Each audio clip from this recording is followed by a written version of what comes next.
9 de agosto del año 2024. A partir de este momento procedemos a llevar a cabo la grabación correspondiente a la sesión de hoy. Recording in progress. Tal como lo platicamos el día lunes, indicamos que para los aspectos teóricos de lo que es la empresa mercantil íbamos a dedicar 2 clases.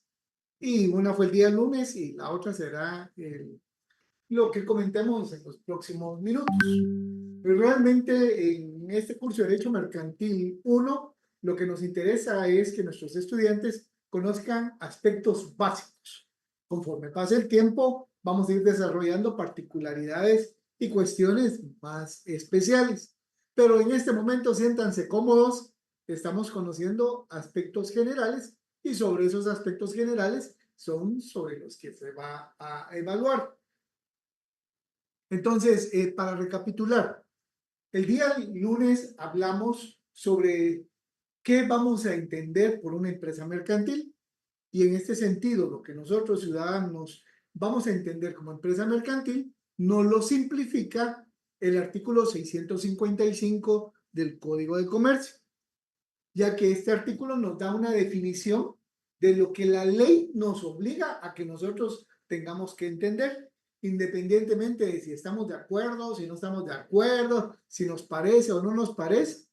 Lo cierto es que hay una norma jurídica que nos está imponiendo de manera express con respecto a qué vamos a entender por empresa mercantil.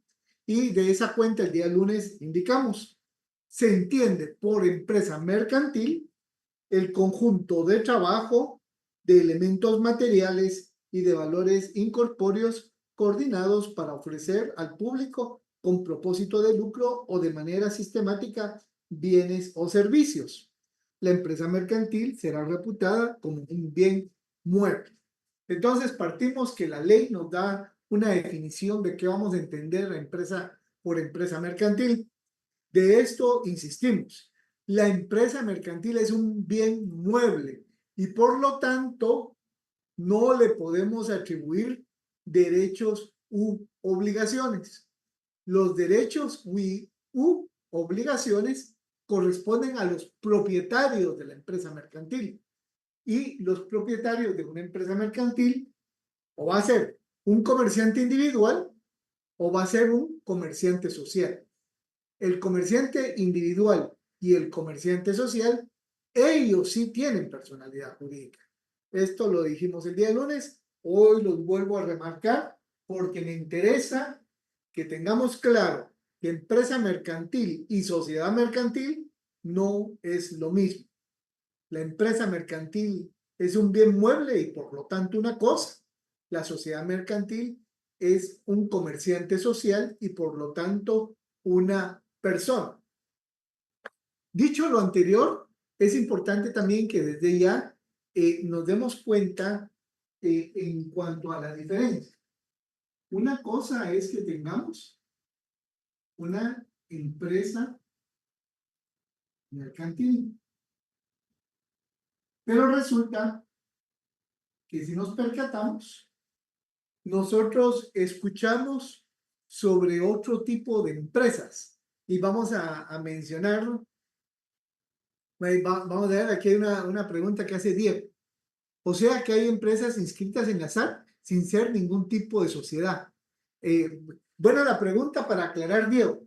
Fíjese que lo que se inscribe en la SAT es el nombre del propietario de la empresa. O sea, el número de identificación tributaria no es propiamente de la empresa, porque la empresa es un bien mueble, pero sí va a ser el número de identificación tributaria del propietario de esa empresa, ya sea un comerciante individual o un comerciante social. ¿Todo por qué? Porque la empresa mercantil como bien mueble no le podemos reconocer derechos y obligaciones y por lo tanto no tiene derecho a tener un número ni tampoco tiene una obligación de registrar un número, porque es una cosa. Entonces, ¿quién es el responsable? El propietario de esa cosa. ¿Y quién es el propietario de esa cosa? El comerciante individual o el comerciante social. Pero me agrada su pregunta, Diego, porque esto sirve para terminar de confirmar lo que he mencionado yo hace unos minutos. No confundir empresa mercantil con sociedad mercantil. La sociedad mercantil, esa sí tiene un número de identificación tributaria. La empresa mercantil no, el que lo tiene es el dueño. Bueno, entonces ahora lo que me refería es, estamos aprendiendo lo que es el concepto de empresa mercantil, pero fíjense que nosotros en la vida real muchas veces escuchamos otro tipo de empresas y ahí nos surge alguna duda. Y vamos a mencionar las empresas municipales.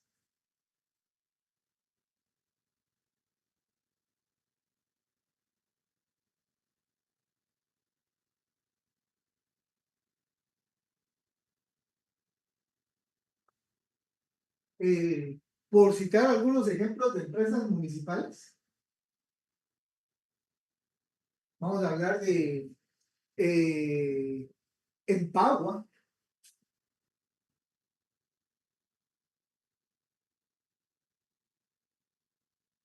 ¿Cómo se llama la empresa municipal de transporte? De Metra.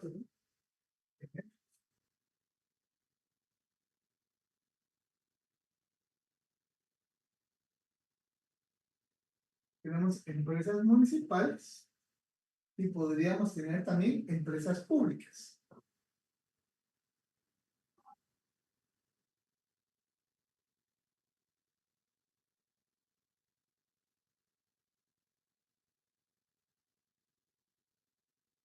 Aquí hay otro aspecto que me interesa que tengamos claro. Una empresa mercantil y una empresa municipal o una empresa pública no es lo mismo. No es lo mismo, aunque tiene algunas semejanzas. En principio, la empresa mercantil es algo que corresponde a la rama del derecho privado. Las empresas municipales o las empresas públicas pertenecen al derecho público, son materia de estudio del derecho administrativo, no del derecho mercantil, pero ambas se llaman empresas. Las empresas municipales se crean no porque vayan a inscribirlas al registro mercantil. Una empresa municipal se crea porque el consejo municipal decide crear una empresa municipal.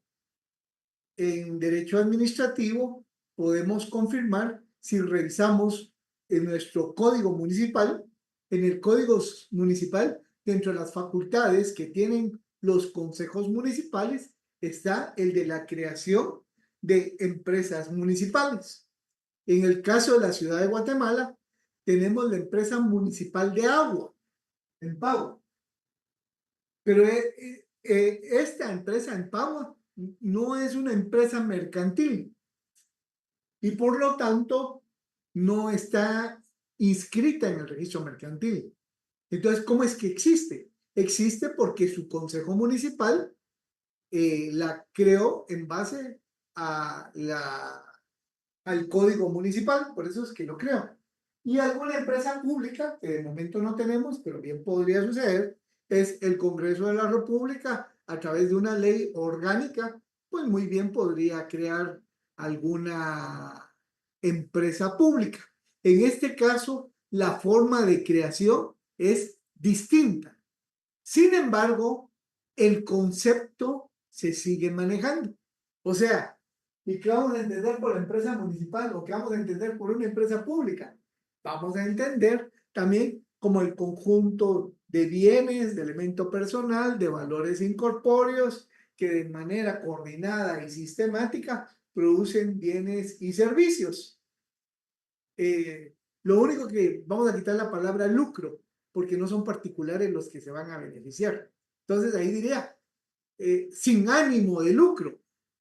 Y la empresa municipal o la empresa pública, de igual manera, son considerados bienes muebles. Es decir, en Pagua y en Metra no tienen personalidad jurídica propia. La que tiene personalidad jurídica propia es la dueña de esas empresas. ¿Y quién es la dueña de esas empresas? La Municipalidad de Guatemala. O sea, la Municipalidad de Guatemala tiene el atributo de la personalidad jurídica. Y como tiene ese atributo de la personalidad jurídica, puede hacer valer derechos y cumplir obligaciones. Pero las empresas que crea son bienes muebles. Aunque no hay una definición de empresa municipal o de empresa pública, por analogía podemos asemejarla a la definición de empresa mercantil que nos da el Código de Comercio, haciendo la salvedad que por ser una institución de derecho público no podemos poner que lo hace con un propósito lucrativo, porque lucrativo es que las ganancias son a favor de personas particulares. Y si bien es cierto, una empresa municipal o una empresa estatal va a cobrar, los beneficiarios no deben de ser personas particulares. Los beneficiarios deben ser las propias municipalidades o los propios entes públicos que los han creado. Entonces, creo importante ya en este momento hacer esa observación, porque si no lo hacemos, se puede crear alguna idea de que por llevar el vocablo empresa van a tener que cumplir con los requisitos que ustedes están llevando en la constitución de las empresas que están elaborando. Entonces, esta es una observación muy pequeña. Si no hay ninguna duda, paso a lo siguiente. No, estamos claro.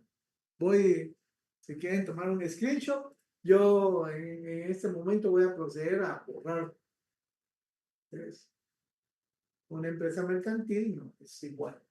Esto es derecho privado, esto es derecho público.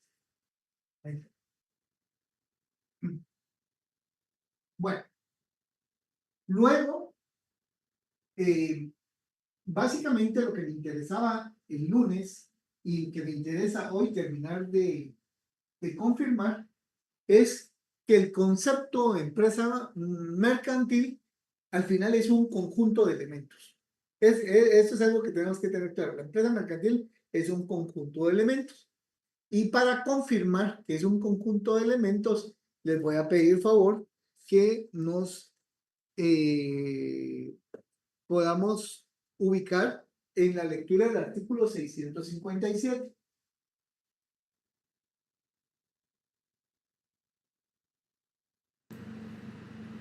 Fíjense que el artículo 657 del Código de Comercio hace referencia a ciertos elementos que debe de tener todo contrato relacionado a una empresa mercantil. Y para tal efecto, revisemos qué nos dice el artículo 657. Dice, todo contrato sobre una empresa mercantil que no exprese los elementos, sino los expresa, que de ellas se han tenido en cuenta, comprenderá dos puntos. Entonces aquí vamos a pedirle favor a cada uno su participación, que me ayude escribiendo o manifestándose. Y vemos aquí el numeral 1. Él o los establecimientos de la misma. Los establecimientos, ¿qué tipo de elemento dijimos que eran? ¿Qué tipo de elemento? Materiales. Exacto. Eso es lo que necesito. Des en cuenta que el artículo está confirmando lo que platicamos en la clase del día lunes. Aquí el Código de Comercio nos está dando la denominación. Y lo que nos dice es que cuando hablemos sobre una empresa mercantil y vayamos a hacer un contrato con respecto a ella, deberá de incluir sus elementos. Y dentro de esos elementos, uno de ellos es el establecimiento, que como muy bien lo ha descrito, es un elemento material. Y si seguimos revisando ese artículo, nos vamos dando cuenta cómo cada inciso, o pero mejor dicho, cada numeral va identificando cada uno de los distintos elementos que nosotros ya identificamos en la clase del día lunes. Segundo, la clientela y la fama mercantil. ¿La clientela qué tipo de elemento es? Personales. Personales, efectivamente, es elemento personal. ¿Y la fama mercantil? Valor incorpóreo. Son valores incorpóreos. ¿Se dan cuenta que de los dos numerales que estamos mencionando ya tenemos los tres elementos?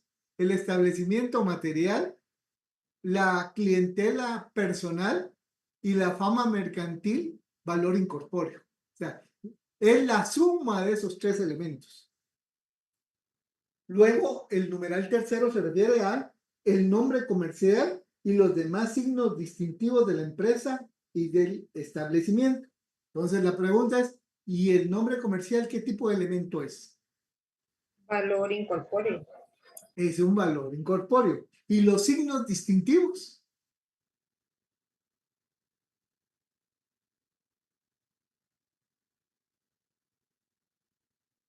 Los signos de... me voy a anticipar porque todavía no hemos explicado qué es un signo distintivo. Esto es algo que vamos a ver ya casi cuando vaya acabando este semestre. Los signos distintivos, vamos a ver aspectos de propiedad intelectual y ahí vamos a volver a regresar al tema de la empresa. Pero como eso va a ser dentro de un par de meses, ya para ese entonces, yo sé que todos mis estudiantes ya van a tener muy bien afinados estos conceptos. De momento, conformémonos con saber que los signos distintivos, como pudieran ser logotipos, expresiones y señales distintivas, corresponden a la propiedad, a los valores incorpóreos, son valores incorpóreos. Luego, el numeral cuarto, contratos de arrendamiento. Los contratos de arrendamiento se dan entre arrendantes y arrendatarios. Eso es lo que nos vuelve que lo veamos como elementos personales. 5. El mobiliario y maquinaria. Aquí es fácil de comprender qué tipo de elementos son estos. Materiales. Excelente, sí, son elementos materiales. Más adelante es los contratos de trabajo. Entonces volvemos otra vez a la relación patrono-trabajador, que en el derecho mercantil le vamos a llamar comerciante y dependiente. Por un lado están los comerciantes, por el otro lado están los dependientes, y esos son elementos personales. Finalmente dice las mercaderías, los créditos y los demás bienes y valores similares. Obviamente la mercadería son bienes muebles. Los créditos, cuando hablamos de crédito, estamos hablando de préstamos de dinero. Eso quiere decir que si hablamos de crédito hay un acreedor y hay un deudor. Entonces, acreedor y deudor son elementos personales. Y después deja un números apertus a manera de que incluyamos muchos aspectos que ustedes me mencionaron en la clase del lunes y que pueden revisar, como por ejemplo el caso de las patentes, los estudios de prefactibilidad. O sea, hubo toda una serie de elementos que excedían a lo que se está identificando aquí, un sitio web, por decir algo. O sea, son más elementos de una empresa mercantil que van a formar parte de ella. Luego termina este artículo indicando, solo por parto expreso se comprenderán en los contratos a que este artículo se refiere las patentes de invención, los secretos de fabricación y del negocio, las exclusivas y las concesiones. Se sigue refiriendo a valores incorpóreos. Fíjense que solamente por mencionar algo, esto de los elementos nos puede presentar alguna situación. Y aquí vamos a hacerle alguna pregunta. Vamos a escoger a un caballero y a una dama. Vamos a ver. La dama, vamos a pedirle favor a Sara Amaya. Sara Amaya, no sé si nos puede escuchar Sara Amaya. Y de varones a José Mariano. Sara Amaya y de varones a José Mariano. José Mariano parece que ya listó su micrófono. Sí, buenas noches. Muy buenas noches, José Mariano. Le agradezco que esté atento. Le voy a preguntar en este momento solamente a usted. Fíjese que yo, y valga la publicidad, pero nos vamos a valer de la publicidad con un aspecto didáctico. En Guatemala existe una empresa muy grande que la conocemos como Cervecería Centroamericana y su producto líder, la cerveza Cayo. O sea, estamos hablando de una empresa y un producto que produce esa empresa que es Cervecería Centroamericana. Mi pregunta, José Mariano, es, número uno, ¿usted ha visto o sabe dónde están las instalaciones de esa empresa? ¿Dónde está la instalación? Silic en zona 2. En zona 2, exacto. Va. Y usted ha podido ver que es una gran extensión de terreno que tiene la facultad de la extracción del agua potable con que producen su producto en esa área. O sea, definitivamente es un área que económicamente tiene un valor muy alto. Es así, ¿verdad, José María? Así es, Lick. O sea, ni entre todos los de la clase, juntando y vendiendo y rematando todos nuestros bienes, podríamos comprar tan siquiera una manzana de esa extensión de terreno. No solo de la Entonces, clase, Lick, de toda la universidad. en toda la universidad, así es. Va. Muy bien, José María. Entonces, se me ha comprendido muy bien lo que quiero ahora entender. Estamos hablando del valor de la propiedad de ese bien inmueble. Ahora bien, ¿cuál es la marca que ha desarrollado esa empresa? Yo ya lo mencioné, ¿cuál es la marca? Sería Gallo. Gallo. ¿Qué se le ocurre a usted? ¿Qué cree que puede ser más caro? ¿Esa propiedad que usted ha identificado en la zona 2 con esas características? ¿O ese signo distintivo que dice Gallo y que todos sabemos a qué se refiere? ¿Qué cree que tiene más precio? ¿Tienen el mismo precio? ¿O cómo resolvería ese problema, José Mariano? Sí, ya le entiendo. Si tiene más precio la propiedad de tierra y toda esa maquinaria, etcétera, o la marca. Sin embargo, Lick, la verdad no sabría evaluar una marca en el sentido pecuniario, pero yo diría que, no sé, vendiendo la marca, prácticamente se perdería el valor de todo lo demás, porque es la marca Exacto. la que ha creado Y el eso lo valor. vuelve valioso. Y eso es Exacto. lo que lo vuelve valioso. Eh, Muy bien, José Mariano, le agradezco su aportación, su sinceridad. Y yo tampoco, yo no puedo evaluar marcas, no sé cuánto podrá costar, pero lo que usted dice es muy sabio.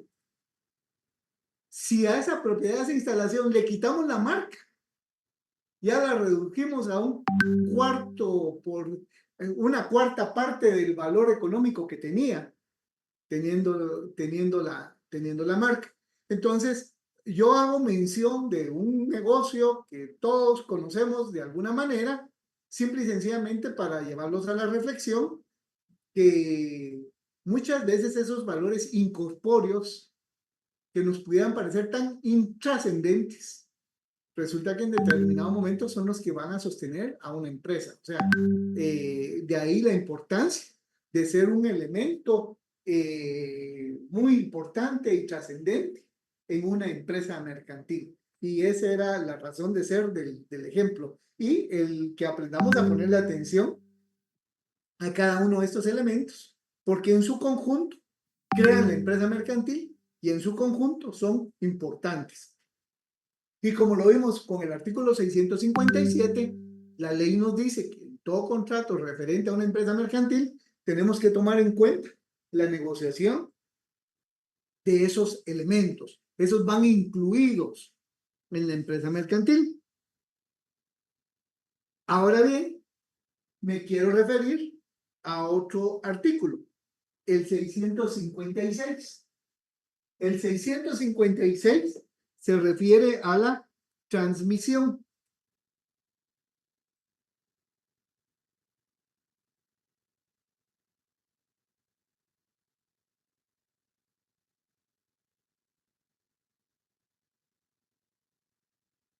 Entonces, cuando hablamos de transmisión es ¿Cómo paso de una persona a otra persona una cosa? Acordémonos que el concepto que tenemos de empresa mercantil es que es un bien mueble. Mi código de comercio es un bien mueble. Pensemos en transmisión. ¿Cómo este libro o este código yo se lo transfiero a ustedes? ¿Cómo se lo puedo transferir a ustedes? Tomando en cuenta que esto es un bien mueble y la empresa mercantil también es un bien mueble. Entonces, una forma a través de la cual podemos transferir los bienes muebles es a través de compra-venta.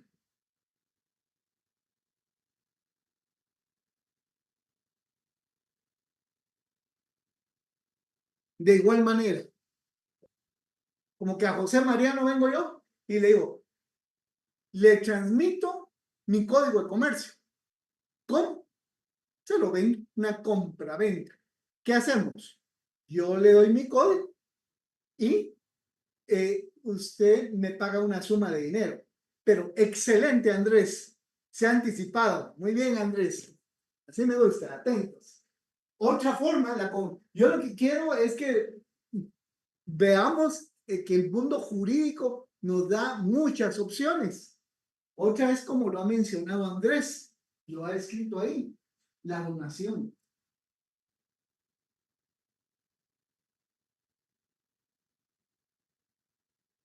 Resulta que yo tengo un bien mueble y decido regalárselo a Andrés. El acto por el cual yo me desapodero de este bien y de manera gratuito se lo transfiero, jurídicamente tiene un nombre y el nombre que tiene es el de donación. O sea, esa es otra forma en la cual se puede transferir el dominio de un bien mueble y por ende el dominio de una empresa mercantil. ¿Por qué? Porque la empresa mercantil es un bien mueble. Entonces, muy bien, Andrés. Vamos a ver, por medio de una adjudicación. Fíjese que la adjudicación, el punto, vamos a decir, y tal como vamos a ver en el análisis del artículo, el análisis del artículo dice transferir por cualquiera de los mecanismos que establezca el derecho civil, pero resulta que la palabra adjudicación no nos aparece en el derecho civil. La palabra adjudicación nos aparece más en derecho público cuando hablamos de licitaciones, de decimos la junta calificadora adjudicó y la autoridad superior aprobó. Entonces, por eso no vamos a utilizar mucho la palabra adjudicación. Pero Sherling se ha referido a algo muy importante, que es la herencia.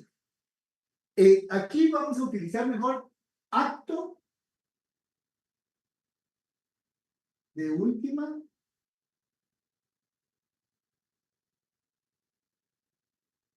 voluntad.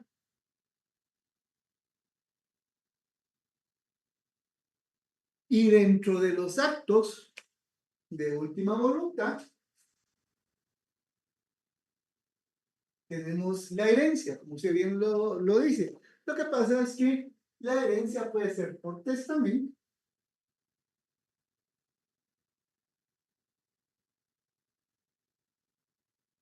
o intestamento.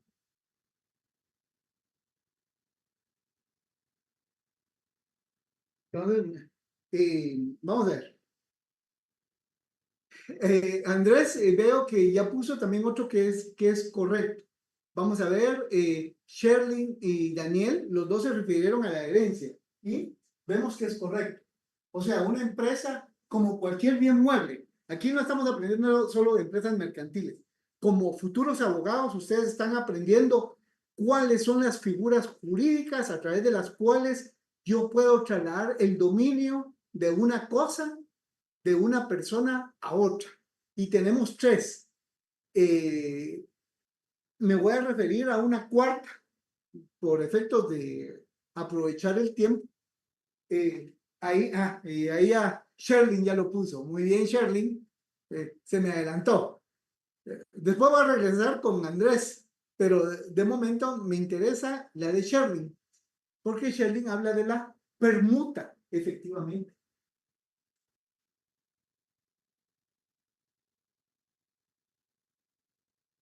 ¿Qué es la permuta? La permuta es un trueque. O sea, Sherling me va a entregar la propiedad de su casa y yo, en compensación, le entrego mi empresa mercantil. O sea, no me está, si me pagara con dinero sería compraventa. Si solamente lo recibe sin nada a cambio, sería donación. Si lo recibe porque yo me muero, sería acto de última voluntad. Pero si recibe la empresa porque yo le doy algo a cambio, entonces eso se llama permuta. Y eso podemos hacer tanto con la empresa mercantil como para cualquier bien, bien mueble o inmueble. Aquí tenemos 4 formas de transferencia. Entonces, yo lo menciono primero para que lo aprendamos en mi curso, que es lo que a mí me interesa. Pero a mí me interesa que ustedes se me vayan formando como futuros abogados. Y que de aquí en adelante, cuando cualquier catedrático les diga, miren, ¿y de qué forma se puede transferir el dominio de una cosa a favor de otra? En su mente venga, compraventa, donación, acto de última voluntad o permuta. Porque son 4 formas en las cuales se transfiere el dominio. El dominio. Ahora vamos con Andrés. Andrés muy atinadamente dice, mire, se podría dar la empresa mercantil también en usufructo. Aquí, vamos a ver, no, vamos a poner usufructo.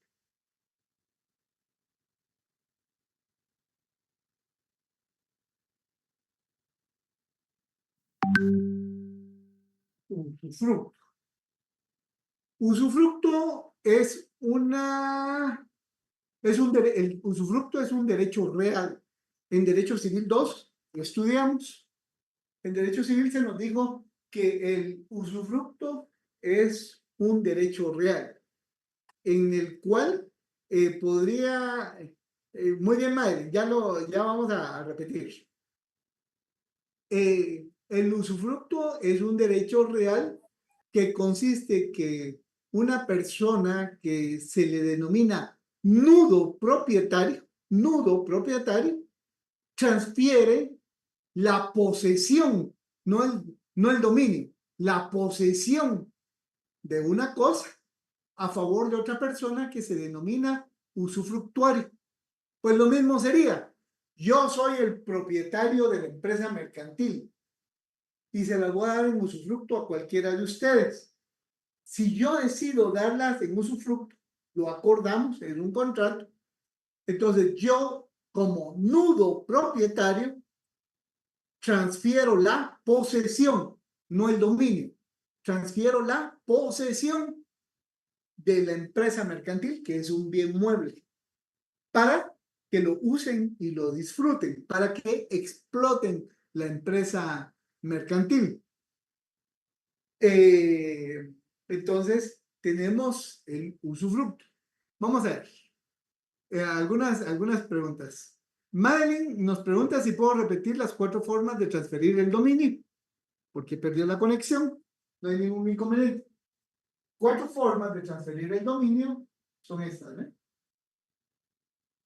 Ahí, en un momento, les voy a pedir favor que tomen un screenshot y ustedes van a poder hacer. Estas son formas de transmitir el dominio: compraventa, donación, acto de última voluntad o la permuta. Pero tenemos 2 formas de transmitir la posesión, o sea, no el dominio. Y uno ya lo mencionó Andrés, como lo es el usufructo. El otro es el arrendamiento. Arrendamiento.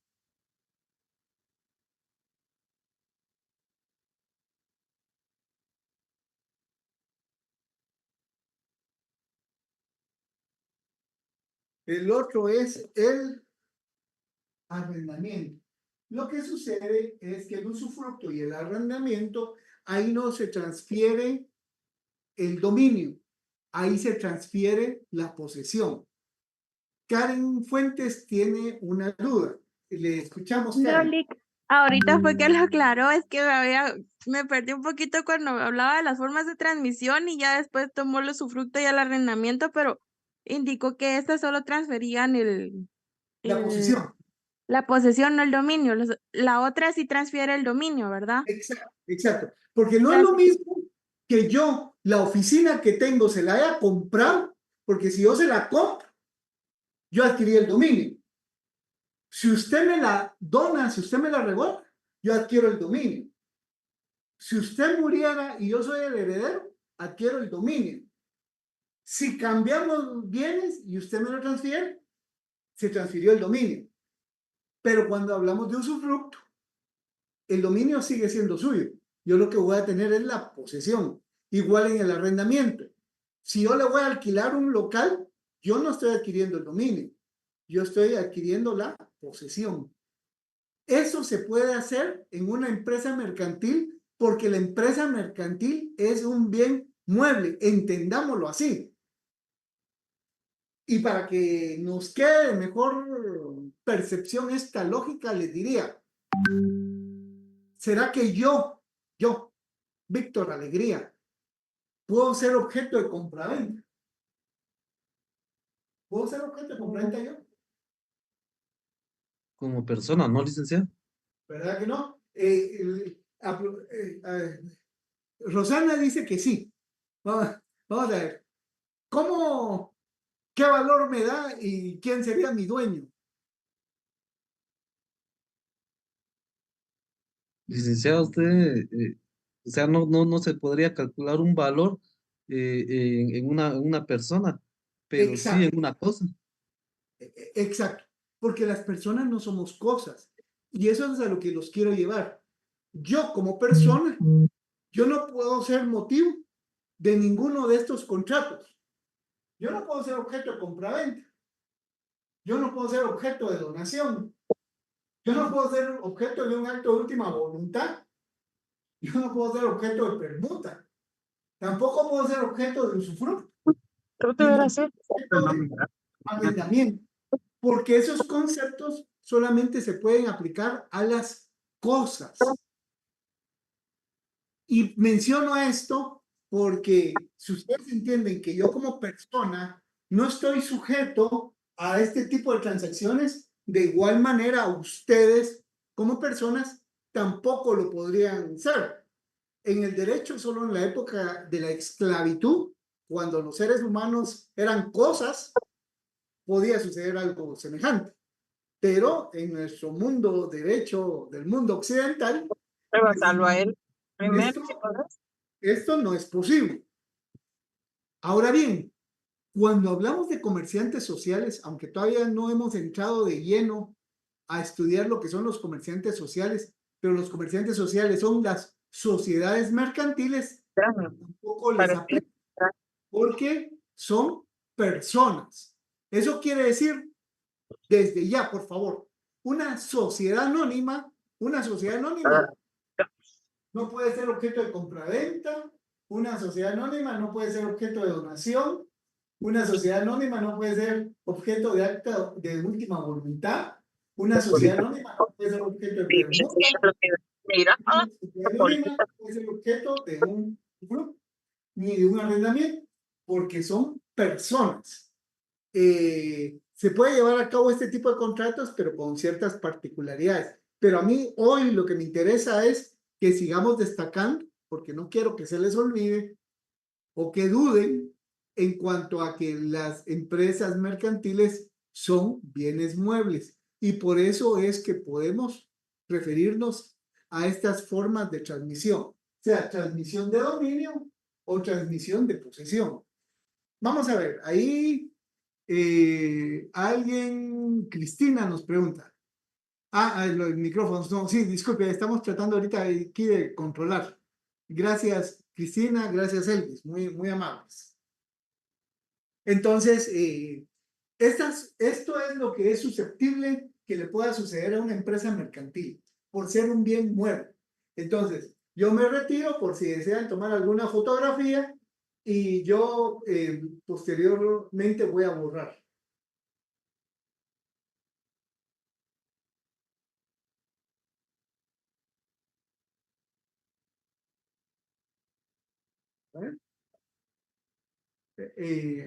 dicho lo anterior, ya tienen las formas de que se puede transmitir ya sea la propiedad o la posesión, 4 formas de transmitir la propiedad y 2 de posesión en el caso de la empresa mercantil. Entonces ahora vamos a referir al último punto que vamos a platicar hoy en clase. Vamos a borrar. Y este último punto, que también es importante que desde ahora ustedes lo vayan aprendiendo, es el embargo de las empresas mercantiles, el embargo.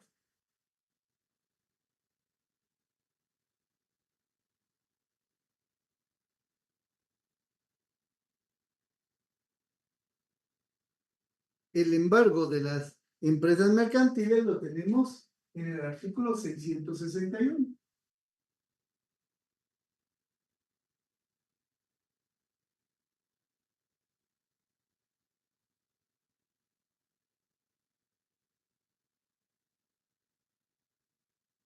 El embargo tiene mucha, de lo que vamos a hablar en los próximos minutos, tiene mucha relación con derecho procesal civil y mercantil, porque ustedes no me dejarán mentir que cuando estudiaron derecho procesal civil y mercantil, les enseñaron que había procesos de conocimiento, procesos de ejecución y procesos precautorios.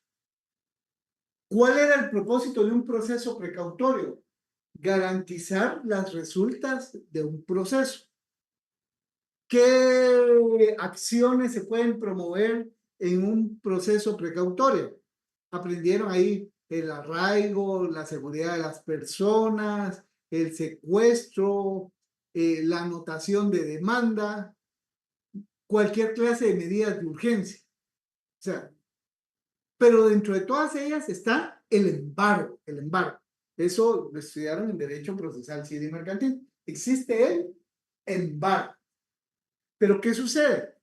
Cuando embargamos bienes muebles, lo que se pretende con el embargo es inmovilizarlo. O sea, se va a embargar la cuenta bancaria.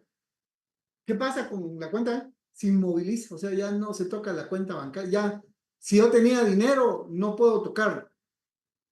Hablamos de se embarga el salario. ¿Qué significa se embarga el salario? Que de la noche a la mañana me van a retener el 35% de mi salario base y yo ya no puedo tocar esa suma de dinero. O sea, los embargos tienden a inmovilizar. Cuando decimos, vamos a embargarle las propiedades que tiene inscritas en el registro de la propiedad, ¿qué es lo que se está haciendo? Es inscribir una orden de embargo en el registro de la propiedad y que el propietario no pueda transmitirlos, lo que hablamos hace un rato. No puede venderlos, no puede donarlos, no puede permutarlos, porque está embargado. Entonces, la figura de embargo siempre nos va a llevar la idea de inmovilizar algo, o sea, que ya no se mueva. Es la forma como uno logra tener un control o una garantía contra alguien que uno está demandando. La excepción a lo que he mencionado es el embargo de las empresas mercantiles. Esa es una excepción. Porque en la ley, tal como lo vamos a ver a continuación cuando lo expliquemos, el propósito del embargo de una empresa mercantil es contrario a los otros embargos de los que yo me he referido. Porque un embargo de una empresa mercantil no puede aspirar a inmovilizar su funcionamiento. Pensemos, si aceptáramos el embargo de una empresa mercantil como tal, pues resulta que esa inamovilidad ya no permitiría pagarle salarios a los trabajadores, ya no permitiría pagarle impuestos o tributos al fisco, ya no permitiría pagar los servicios primarios en sí. Ya no podría la empresa seguir funcionando, ya no podría ser un negocio en marcha. Y recordemos que la empresa mercantil es la unión de una serie de elementos y esos elementos tienen que funcionar de una manera ordenada y sistemática para producir bienes. Y si ese orden sistemático lo detenemos, simple y sencillamente va a quebrar la empresa. Y si yo demando a alguien para que me pague una deuda y lo que estoy haciendo es haciéndolo quebrar, entonces ¿con qué me va a pagar? Entonces, hago esta mención porque primero me interesa. Cuando hablamos de embargo, el propósito de un embargo es inmovilizar algo. Y así se inmoviliza el embargo de salarios, el embargo de cuentas bancarias, el embargo de bienes inmuebles. Cualquier cosa que se pueda embargar siempre tiene el propósito de inmovilizarlo. Pero cuando hablamos del embargo de empresas mercantiles, aquí el concepto va a ser al revés. Vamos a aplicar una medida de embargo, pero que permita a la empresa seguir funcionando. Hay una duda de alguien que no me pone su nombre. Licenciado, perdone. Denis Gómez le saluda, licenciado. Vale. Mucho gusto. Licenciado, perdón, con relación al embargo, aquí debe de ser un embargo con carácter de intervención, ¿verdad, licenciado? Exacto, exacto. Por eso es que, tal como se acaba de mencionar, cuando hablemos de embargo de una empresa mercantil, lo vamos a mencionar tal como nos acaban de hacer la observación. Le vamos a llamar embargo con carácter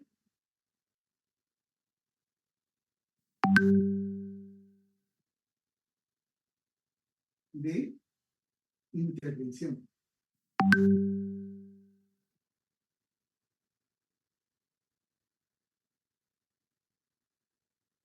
Entonces, esto es cuando la medida precautoria del tribunal lo que hace es decretar una intervención. ¿Qué es una intervención? Es el embargo de una empresa mercantil. Entonces, si tenían duda, ustedes ya sabían que era un arraigo, ustedes ya sabían que era un secuestro, ustedes ya sabían que era una seguridad de las personas, ustedes sabían que era una anotación de demanda, ustedes sabían que era un embargo, pero muchas veces uno de estudiante lo que no sabe es una intervención. ¿Y qué es una intervención? Pues una intervención es también un embargo, pero es cuando se embarga una empresa mercantil. ¿Y por qué tiene esa connotación de que la intervención es un embargo con carácter de intervención?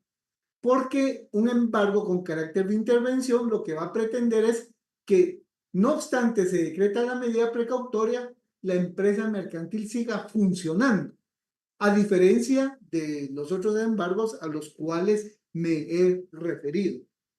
Teniendo uno claro que el embargo con carácter de intervención lo que pretende es que una empresa mercantil siga funcionando, entonces ya podemos entender cuál es el propósito del artículo 661. ¿Y qué nos dice el artículo 661?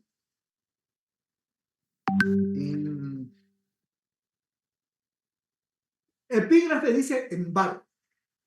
Y posteriormente dice, la orden de embargo contra el titular de una empresa mercantil, dése cuenta, la orden de embargo en contra del titular de una empresa mercantil, o sea, es el dueño o el comerciante individual o el comerciante social, cualquiera de los dos.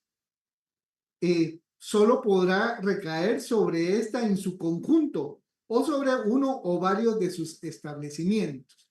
O sea, la medida de embargo va a recaer sobre todos los elementos que conforman la empresa mercantil, mediante el nombramiento de un interventor. Un interventor es un auxiliar del juez.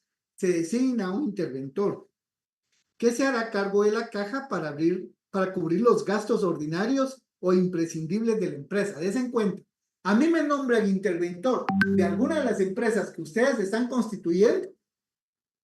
Yo como interventor, la facultad que tengo es tomar la caja para llevar un control de cuáles son los ingresos y cuáles son los gastos. Pero esto es para que siga funcionando. Aquí lo que sucede es que ese control de la caja se le quita al propietario de la empresa mercantil. Ya no lo va a llevar ni el comerciante individual ni el comerciante social, sino que lo va a llevar un auxiliar del tribunal que se le denomina interventor. ¿Y qué es lo que él va a hacer? Cubrir los gastos ordinarios e imprescindibles de la empresa. ¿Qué es un gasto ordinario? El pago de salario, el pago de impuestos, el pago de agua potable, el pago de energía eléctrica, el pago de servicio telefónico, el pago de extracción de basura. Esos son el pago de los salarios, el pago de los impuestos y conservar el remanente, o sea, lo que sería la ganancia. Eso es lo que se conserva, eso es lo que realmente se embarga. Lo que se va a inmovilizar es ese remanente a disposición de la autoridad que ordenó el embargo. Vamos a ver, aquí hay una pregunta de Andrés. Los interventores solo pueden ser personas con título profesional. Fíjese, Andrés, que cuando revisamos la legislación sobre lo que son los interventores, tenemos muy poca. Realmente solo lo regula el Código Procesal Civil y Mercantil, y quien mejor lo explica es el artículo que estamos leyendo del Código de Comercio. Pero ni en el Código Procesal Civil y Mercantil, ni aquí en el Código de Comercio, vamos a encontrar una norma que nos diga que tiene que ser un profesional. O sea, imperativamente no existe. Entonces utilizamos el artículo 5 de la Constitución Política de la República, o sea, la libertad de acción. Podemos hacer todo aquello que la ley no nos lo prohíba. Entonces, usted, Andrés, muy bien podría ser interventor, como lo podría hacer yo. Obviamente, si hubiera que elegir entre alguien que es profesional con alguien que no lo es, vamos a preferir al profesional. Y si hubieran 3 profesionales, por decir, un profesional es médico, otro profesional es arquitecto y otro profesional es administrador de empresas, probablemente se va a inclinar por el administrador de empresas, porque viene siendo un profesional más idóneo, que es lo que se busca, que quien ejerza el cargo de interventor, aunque no sea profesional, sea idóneo para desempeñarse en el cargo. Posteriormente, ese artículo dice, no obstante, podrán embargarse el dinero, los créditos o las mercaderías en cuanto no se perjudique la marcha normal de la empresa. O sea, el artículo vuelve a insistir, no perjudique la marcha normal de la empresa. O sea, el embargo con carácter de intervención no tiene como propósito hacer quebrar a la empresa. Lo que tiene es el propósito de que el interventor tome control de la caja para tener control de los ingresos y que sea él el único que autoriza cuáles son los pagos que se van a realizar para que la empresa siga funcionando. Vamos a ver, aquí Cristina tiene una duda, pero muchas empresas lo que hacen ante los embargos es que hacen como que los absorbe otra empresa y cierran la embargada y abren nuevamente, pero con nuevo nombre. ¿A qué se debe eso? Bueno, vamos a ver, todo tiene sus momentos y acuérdese que los pecados existen desde que se creó el mundo. Entonces, no hay nada nuevo. O sea, lo que usted está comentando, ya sea que usted lo haya escuchado o lo haya visto, creo que es algo que no resulta ajeno ni a usted, ni a sus compañeros, ni tampoco a mí. Todo depende de los tiempos. Lo que pasa es que si se embarga una empresa cuando está funcionando, se puede tener un mejor control. Si se va a embargar, se pretende embargar con carácter de intervención una empresa cuando ya ha tenido oportunidad el deudor de crear este otro tipo de empresas, pues obviamente va a ser más complicado. Aquí es donde ya entra la magia del abogado. El hecho de cómo tratar de evitar, y si no logra evitar, cómo lograr demostrar una conducta colusiva, un alzamiento de bienes, un fraude o una estafa. Ya nos iríamos al ámbito del derecho penal, pero ya dependerá, yo no le puedo decir exactamente qué hacer, porque eso ya es el análisis artesanal que tiene que hacer cada abogado dependiendo de las circunstancias. Lo que sí le puedo decir es que hay muchas empresas que lo hacen, pero hay muchos que se saben defender y sacan provecho de esa actitud deshonrosa y deshonesta que puedan realizar muchas empresas y sobre todo quienes asesoran este tipo de situaciones. El compañero de apellido Gómez, que dice privada, tiene una duda. Sí, licenciado, muchas gracias. Entonces, el embargo con carácter de interventor, licenciado, aquí lo que se pretende es solo, digamos, intervenir a la empresa, siempre y cuando no perjudicar en el su giro comercial, o sea, que funcione Exacto, normalmente. así Pero es. digamos, se podría decir, las ganancias que produzcan, esas sí las va a poder retener para abonar quizás, por ejemplo, alguna deuda, ¿verdad? Así es, así Podría es. embargar, Yo, licenciado, entonces, también una cuenta bancaria, licenciado, donde se le depositen, digamos, ya sea por los proveedores o alguien que le deposite, ¿verdad? Y el solo va a retener interventor el excedente. El interventor lo que hace en estos casos es abre una cuenta bancaria que se llama cuenta intervención y mensualmente rinde informe al tribunal para ir dando cuenta de qué ganancia es la que mensualmente se va generando a manera de llegar al monto de lo que se está demandando y hacer el cobro correspondiente. Cuando se hace el cobro correspondiente, en ese momento termina la intervención. Gracias, licenciado. Con esta la intervención solamente deseo agregar algo más. Fíjense que el artículo 120 o 121 de la Constitución Política de la República habla que el Poder Ejecutivo tiene la facultad de intervenir instituciones que proporcionen servicios de uso público, o que proporcionen servicios públicos. Aquí lo que quiero remarcar es, no es lo mismo la intervención regulada en la Constitución Política de la República, porque esa va dirigida a aplicarse a instituciones que proporcionen servicios públicos, a la intervención a la que se refiere el Código Procesal Civil y Mercantil y el Código de Comercio. La que se refiere el Código de Comercio, tal como lo acabo de explicar, y nuestro querido amigo Gómez lo dijo muy bien, es un embargo que tiene como propósito que el interventor tome la caja y continúe haciendo los pagos del negocio en marcha y lo que es ganancia, rentabilidad, pues resguardar. Ahora, lo que se refiere a la Constitución Política de la República es cuando se interviene, sobre todo una institución pública, es que el presidente de la República pone a otro funcionario a que sea el que se haga cargo incluso de tomar las decisiones, no solo la caja, o sea, ahí hace una intervención mayor. Pero no, dentro del mundo del derecho procesal civil y mercantil, el propósito es el cobro de deudas. Entonces se circunscribe a lo que hemos dicho. Por ahí vi que alguien escribió, solo permítame, vamos a ver. No. A ver, sí, era el tema de Cristina. Entonces, eso sería. Luego, tenemos otro aspecto importante. Muchas veces en la práctica, yo he visto muchos abogados que piden que se embarguen las sociedades anónimas y la resolución de los tribunales de paz civil o de instancia civil o de familia o de trabajo, lo que le resuelven es no dar lugar al embargo con carácter de intervención por improcedente. Y se quedan los abogados, ¿y por qué me declararon que era improcedente? Porque lo que están embargando es la sociedad mercantil. Y la sociedad mercantil es una persona. Y como es una persona, no le aplica este tipo de medidas. Entonces, cuando vamos a embargar, lo que tenemos que pedir es el embargo de la empresa mercantil que pertenece a determinada persona.